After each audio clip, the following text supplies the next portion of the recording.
तो आज हम लोग फिर मैगेलनिक क्लाउड के प्राइस एक्टिविटी को स्टडी करेंगे। लास्ट वीडियो में मैंने बताया था कि ये लास्ट वीडियो है, बट अनफॉर्चुनेटली मेरे को टॉपिक्स इतने सारे मिल रहे हैं कि मैं चाह रहा हूँ लोगों के साथ ये शेयर करूँ। ऑल्सो आपको किसी और स्टॉक के बारे में डिटेल एनालिसिस चाहिए रहेगा तो आप मुझे कमेंट बॉक्स में स्टॉक का नाम बता दीजिएगा, एंड मैं अच्छे से 1-2 दिन लगा के स्टॉक के operational movement, retail mindset, long term, short term study करके आपको नेक्स्ट वीडियो में बताऊंगा। बिकॉज मेरे पास कोई दूसरे स्टॉक का आइडिया ही नहीं है, क्योंकि मेरा इन्वेस्टमेंट इसी में है, तो मेरा कंप्लीट अटेंशन और आइडिया इसी में बेस्ड है। बट अगर आप कोई रिकमेंडेशन देंगे, इवन इफ मेरा इन्वेस्टमेंट उस दूसरे स्टॉक में नहीं भी होगा, तो मैं उसको स्टडी करके अच्छे से अपना टाइम लूँगा और आपको बताऊंगा।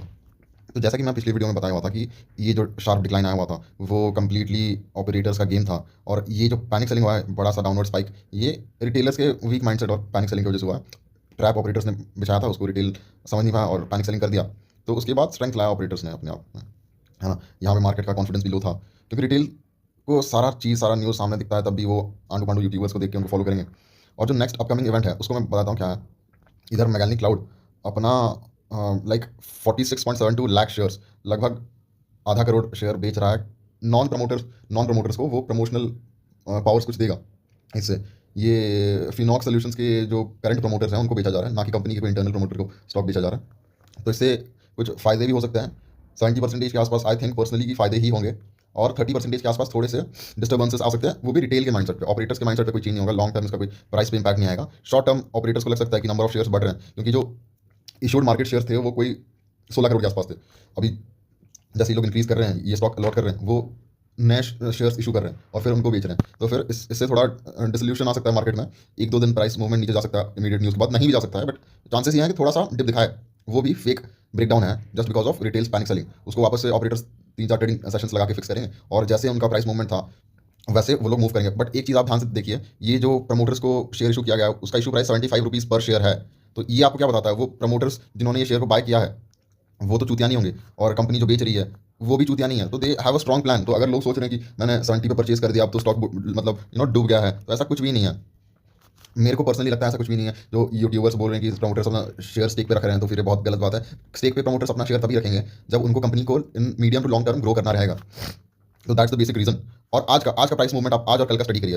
लगातार 3 दिन से जब से मतलब ब्रेकडाउन आया हुआ था, उसके नेक्स्ट ट्रेडिंग सेशन से ये स्टॉक वापस से मतलब अपने नॉर्मल हाइट्स में पहुंचना स्टार्ट कर गया है। इनफैक्ट उससे भी बेटर स्ट्रेंथ गेन कर चुका है। ये लिक्विडिटी कहाँ से आया? ये लिक्विडिटी पैनिक सेलिंग से आया। जितना पैनिक सेलर्स ने लॉस में बेचा है स्टॉक को, वो लॉस अब मार्केट में पहुंच रहा है, मार्केट को स्ट्रेंथ प्रदान कर रहा है। ठीक है, जब लोग लॉस पे बेचेंगे वो पैसा भी तो कहीं ना कहीं फ्लो करेगा ना। If money is lost from one end it gets gained at another end, right. So तो ऑपरेटर्स को ये प्राइस कम प्राइस पे मिल गया शेयर, अब वो लोग रीबिल्ड कर रहे हैं उसका पूरा स्ट्रक्चर, एकदम बुलिश है।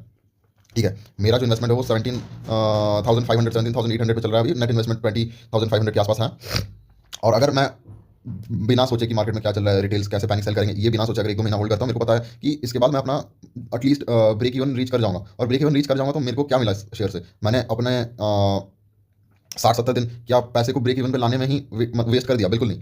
इसमें मैं काफ़ी चीज़ें सीखा हूँ, जैसे ऑपरेटर्स का मेंटालिटी, रिटेल का मेंटालिटी, न्यूज़ का असर, और न्यूज़ का असर का इंपैक्ट कितने दिनों बाद आना।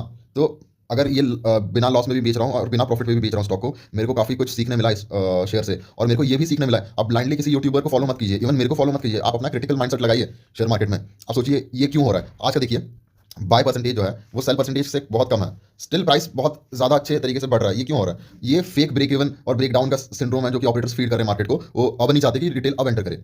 जिन रिटेलर्स ने पहले बेचा हुआ था वो अब ना एंटर कर जाए, इसलिए ऑपरेटर्स उनको फेक वीकनेस दिखा रहे हैं। ठीक है, ताकि प्रॉफिट सिर्फ वो अपना निकाल के, अगर कम शेयर होल्डर्स अभी मार्केट में रहेंगे ज़्यादा आसानी होगा प्राइस को लिफ्ट करने में, क्योंकि मतलब रिटेलर्स ने काफ़ी पैसा इसमें झोंक दिया, अपना लॉस इसमें झोंक दिया। तो अब उसको प्राइस लिफ्ट करने के लिए उनको कम number of market personals in the stock चाहिए, इन द इन्वेस्टमेंट चाहिए। ये कॉन्स्टेंटली बढ़ क्यों रहा है? क्योंकि अभी सेलर्स कंप्लीटली फ्लश आउट हो चुके हैं। जो कि पैनिक सेलर्स हैं, वीक सेलर्स हैं, वो कंप्लीटली मार्केट से फ्लश आउट हो चुके हैं। अभी जो होल्डर्स हैं वो पेशेंट होल्डर्स हैं, उनमें भी पैनिक सेलिंग के सिम्टम्स आ सकते हैं, बट अभी नहीं। ठीक है, तो यही था मैगेलनिक क्लाउड का एनालिसिस। कमेंट में आप बताना जरूर कि कैसा लग रहा है। ऑल्सो वेरी इंपॉर्टेंटली आप ये बात नोटिस करिए कि आप मुझे स्टॉक के रिकमेंडेशन दीजिए कि नेक्स्ट वीडियो में हमारा ये स्टॉक मतलब इस पे वीडियो चाहिए। मैं ऐसे भी कोई रैंडम स्टॉक को ला के इधर एनालिसिस नहीं करने लग जाऊंगा जो कि आपकी रिक्वायरमेंट में ना है। ठीक है, तो that is for today's video, and do like, subscribe and share this video, because मैं स्टडी और एफर्ट्स लगाता हूँ। I do not have a proper setup so far. I would probably shift to a better setup in a few days, but तब तक I need support, I need assurance कि मैं अच्छा काम कर रहा हूँ। अगर बुरा भी कर रहा हूँ आप कमेंट सेक्शन में बताइए, और मुझे उससे काफ़ी कुछ सीखने मिलेगा। तो that's it for today's video. Have a great day.